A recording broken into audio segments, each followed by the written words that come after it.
peeling off all these layers that society, trauma, our parents, our teachers put on us, and they are controlling our life, and they create all these boxes where we live, and we keep doing the same thing that they feel safe for our nervous system, for our mind. And so with the shamanic work, we want to shift that paradigm and really shatter out that box, so we can really see how much sovereignty, how much power we have in our life, how much we can manifest, how much we can achieve just by really be free in our choices and making those with awareness instead of reaction from reaction.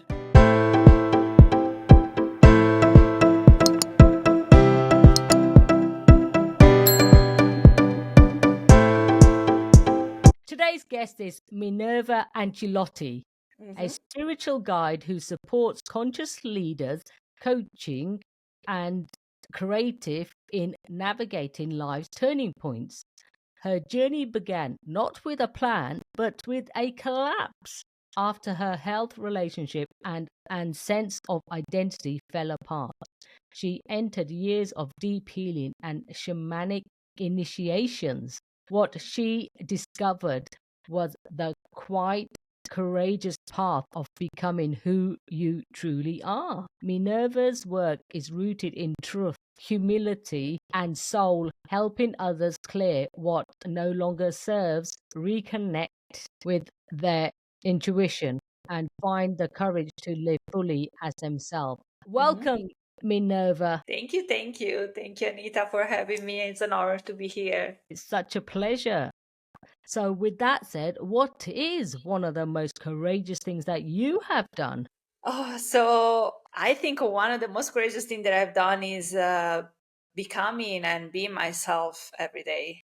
I think that was one of the hardest things to accept and to show the world, and is still a journey that I'm on. And literally the conditioning and taking off all the layers of conditioning and the mask, that I or we put on as humans because we have these insecurities, these ideas that we are not perfect as we are.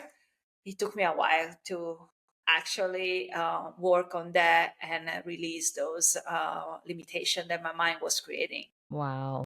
And let's go into that slightly. Tell me more about your time when your journey began, not with a plan, but with a collapse and sense of identity fell apart. Let's just unpack that a little bit, please.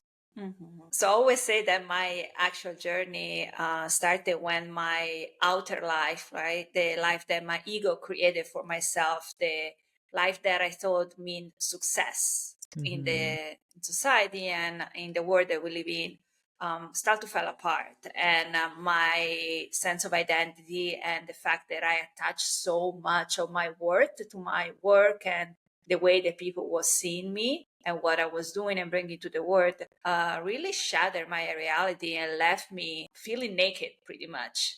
When everything fell apart, I was like, okay, who am I now that I don't have the marriage, that I don't have the business, that I don't have the followers or the relationships that I think were making me who I am. And at that point, that's where really you need to start to dig in your real worth and where those wounds and those insecurity are, because that fog and that confusion and that dark can really take over if we don't start to dig deep and find another way of finding purpose for ourselves. Absolutely, because you had a time where you had depression and you had mental illness. Yes. So tell me about that. Yeah, absolutely. So yes, it was these feelings that, depression, as you mentioned, or even just not be able to sometimes control my anger and be very reactive, very easily triggered. That it was making me feel uncomfortable in my body because I was like, why can't I control how I feel, my state, And beside what happened outside of me, I need to be able to master and control this. This is me. Like, there is nothing that should take so much power out of me that I cannot come back to myself and control how I react. And so that imbalance really made me feel and gave me the urge to find a solution that was deeper, that was what I was using, which was the normal, talk therapy or medications that they give you, Mm-hmm. that were keeping me sedated, they were keeping me calm, but I wasn't seeing any progress. That feeling of not being well was still there. Yeah, because that's the thing sometimes is, I'm not knocking it because for some people it works. Yeah. And for others, it's about getting to the root of the problem Yeah. and unpacking it. So tell me about your journey of unpacking that and getting to the root of it. Because I know we've spoke earlier and you talked about the shamanic initiations Mm-hmm. and the medicine that started that. Is that what you went to, or was it your spirit guides? Because I know you're a spirit guide as well. I think it was both. It Okay. was, yes, it was this path showing up for me and me Hmm. feeling really resonated with it, even though it wasn't directly connected to my lineage. Because when I started, I was called to the Native American tradition and then later Hmm. on the South American tradition. And my lineage is directly only Italian and Thai. And Hmm. so I was also surprised that this culture that really don't belong to my bloodline were resonating so much, and the truth that was shared and the teaching and the paradigm was really making me feel more free, was liberating my soul. And so I just start to follow, and the more you go deep into these paths, you realize that at the end they all kind of merge together. Even they start as different religions or traditions of path, it kind of all come back to that freedom of the spirit, that oneness, that relationship with everything, yourself, and Hmm. also the things that we get in contact with. Absolutely. And like you said, the source is only ever one, Hmm. whichever way you want to look at it. People have different words for it: spiritual awakening, God, whatever it resonates with each individual. And that's fine, absolutely. Right. But yeah, I'm a true believer there is only one, but some people might say something different. Absolutely. Yes. Yeah. So tell me about how did your journey actually start then about the shamanic work, and what exactly is shamanic work for those that are listening that don't know what it is? Mhm. So, with shamanic work, we try, as you say, to go to the root of the Hmm. problem. Hmm. So, we try to see, okay, these are the symptoms, these are the things that are showing up, and it can show up as physical illness, can show up as mental health. It's always about an imbalance, right? Hmm. That we find between the two, the masculine, the feminine, the yin and the yang, our right and left brain, however you want to call it. And so, really bring back those two parts of us in balance is what can help us feel more in harmony with everything around us and inside ourselves. And that can come from many different places. It can come from us, from the way we have lived. It can, in our tradition, can also come from previous lifetime, from our ancestors, and from what we carry, right? From the lineage and the different patterns and cycles that we run as humans. And so for us to notice those cycles, those patterns, and breaking those circles and making different decisions for ourselves is what is going to heal us and also the generation to come and previous. Wow. And that's really beautiful because absolutely there's an healing that is known to all of us, but yet we don't always go on that journey. Sometimes because it's too hard to face things, and sometimes we're just not aware of it. Exactly. Yeah. Exactly. So I think it's a blessing Mm. that we are born in, these times where there are so many information out there, so much access to healing, as our ancestors were able to access the things that we have right now, the technology, the different ways also to resonate with these teachings and these modalities. So I think we are in a great place, and it's really great times for us to take these opportunities to heal. Yeah, definitely. So when were you aware you were a spirit guide? So I think it's something that you realize more and more the more you grow Mhm. up. I think it's something that comes from inside of you. It's like a calling. And so you awaken to this calling more and more during your life. Um, Also, there are certain things that our ego want to experience, right? As human, we want to enjoy and is the conditioning, but it's also the immaturity of the spirit. And then the more you grow up and the more you start to really feel things more deeply and really start to detach from the material, from the outer success, and really start to look deeper for something more meaningful, that's when I think those things show up for you. When you put the intention, things comes to you and you find that path. Yes, definitely. So tell me about, as we all can, we can be victims of our own stories. Mm-hmm. So let's And, unpack that a little bit. I mean, some people might find that harsh, that we're having a conversation about that. But let's be honest, we really can. If something happens, poor us, but we don't take responsibility, that the responsibility lays within us. yeah, It's not out there. right. Mm-hmm. And I feel if you had the opportunity to see like what's happening and what happened to us and be aware, uh, we have the opportunity, as I say, we need to take that to be able to get freedom from that. We deserve to have freedom to detach from the story, because that's the one that keep us Mm, quote unquote sick and sad and depressed. It's not even the thing that happened a while ago or the abuse, because that is gone, right? But what mm, happened? The abuse stay inside of us if we don't let that go. mm, And so I think for us and for the people around us, because at one point it's going to leak out of us in so many other ways, either as victims again or as abuser ourselves. And so I think our responsibility, even though it's never our fault what happened to us, but it's really our responsibility to do our best to free ourselves from what happened and the story that we create and our mind create. absolutely. So tell me, what does your work involve and what do you actually do in your work? Hmm. Okay, so there is a lot of different ways where I help people to find freedom in their body, in their life, and it's all about this deconditioning that we mentioned before, right? Peeling off all these layers that society, trauma, our parents, our teachers put on us, and they are controlling our life, and they create all these boxes where we live, and we keep doing the same thing that they feel safe for our nervous system, for our mind. And so with the shamanic work, we want to shift that paradigm and really shatter out that box so we can really see how much sovereignty, how much power we have in our life, how much we can manifest, how much we can achieve just by really be free in our choices and making those with awareness instead of reaction from reaction. Absolutely. I couldn't agree more with you.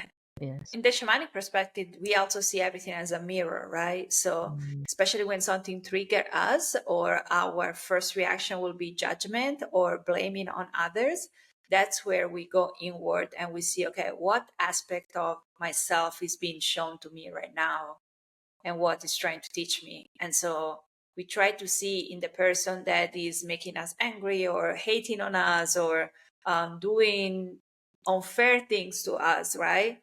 And see, okay, where that part of me is showing up in real life, where I'm betraying myself, when I'm not keeping my boundaries strong enough, where I'm still living from that place of I am the victim of this situation, these things, and where I'm not seeing that I have so much power and freedom on that. So the universe always try to show us where we are leaking energy, where we are not quote unquote whole, right? And so for us to notice and to see and be aware enough to point inside of us where is that leaking and give compassion to the wound, mm, mm. because it become a thing where we become so good at finding the things that we don't like about ourselves Yes.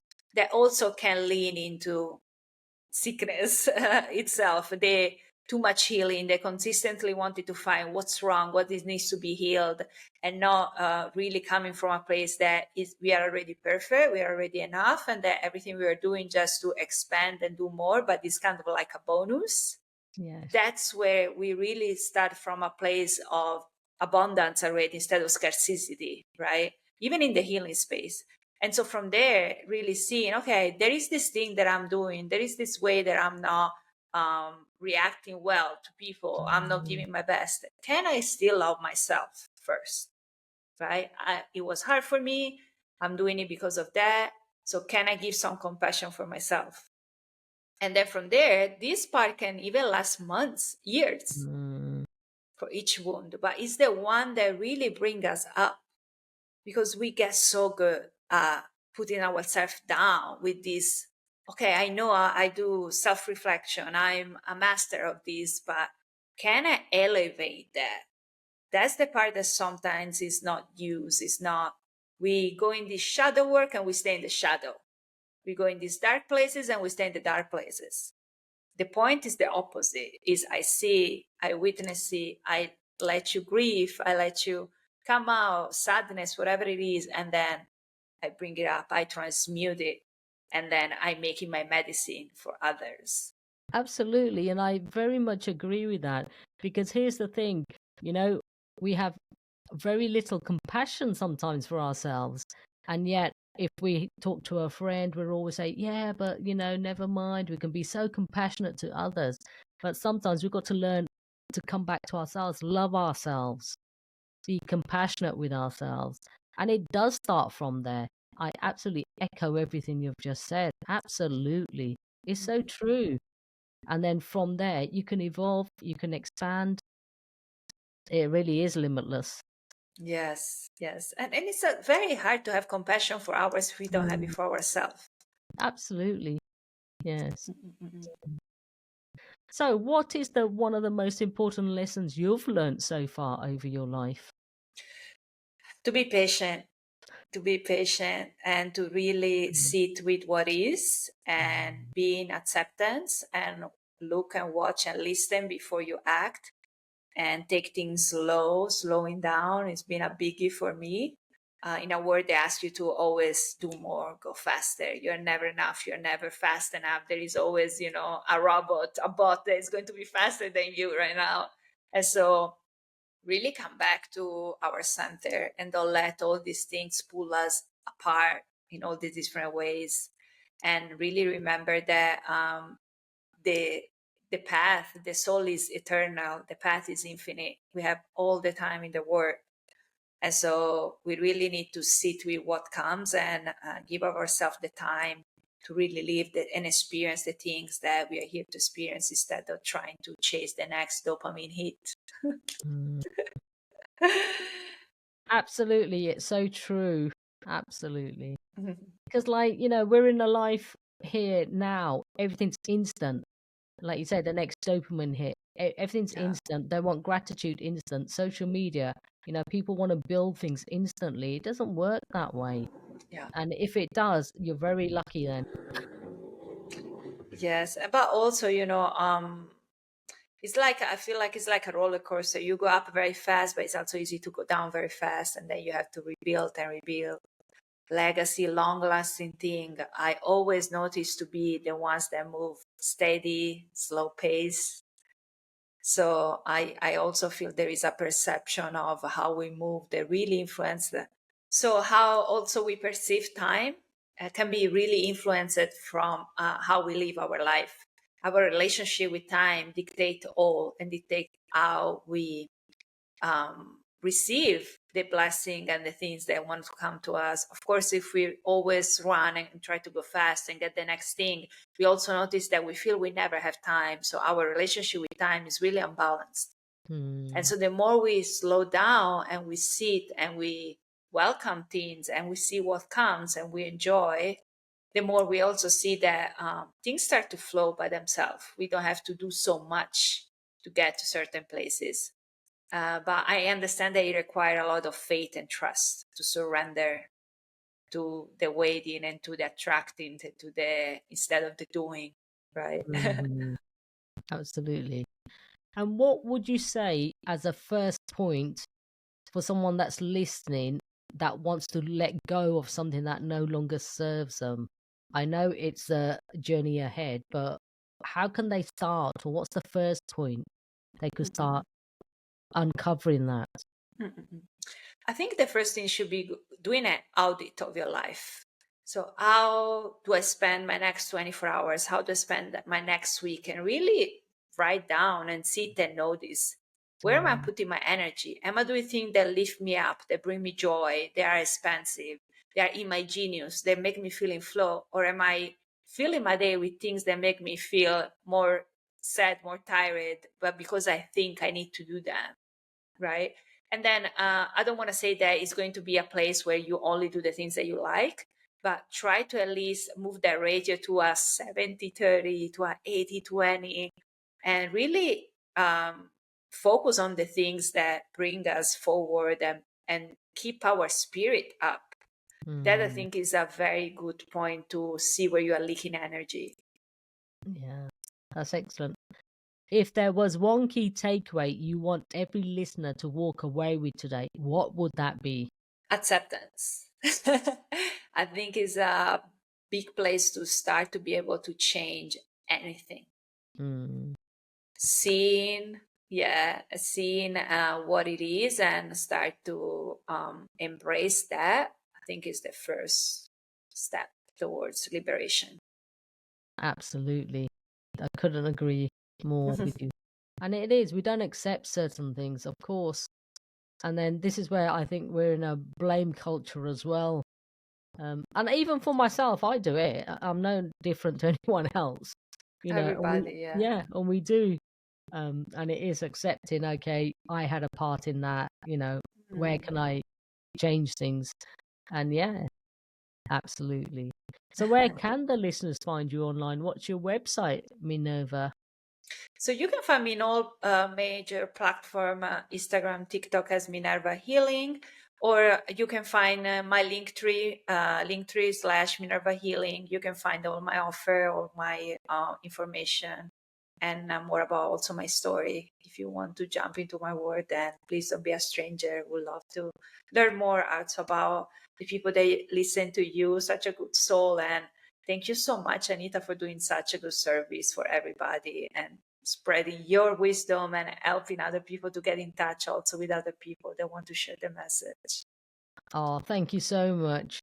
And I really appreciate that. Thank you. And thank you for sharing your insightful wisdom and knowledge with us today. And by doing so, I know you have helped so many others make a difference.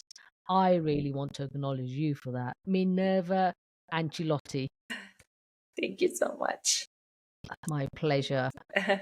So we are all about Create the Courage to Be Fearless podcast here. What is your definition of courage? Be ourselves, because it's really the hardest thing ever, the most scary thing. Be fully ourselves, being out there and showing up as we are.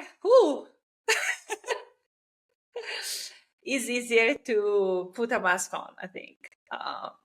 And sometimes it's fine, if it's not the day that we want to share with all the world. But I think the more we are comfortable with showing people also the part of us that we think they're not good enough or beautiful, and we release the judgment, the more people will start to feel more connected to each other, because we all go through the same thing. We literally are. We are all connected, and there is nobody that is immune from certain things or certain experiences happening, right? And so the more we share, the more we normalize those things, the more also we can bring to the surface those shadows, those things that we hide and then put us and have us close our blinds, right? And be in depression. That disconnection need to, and that illusion that we are different.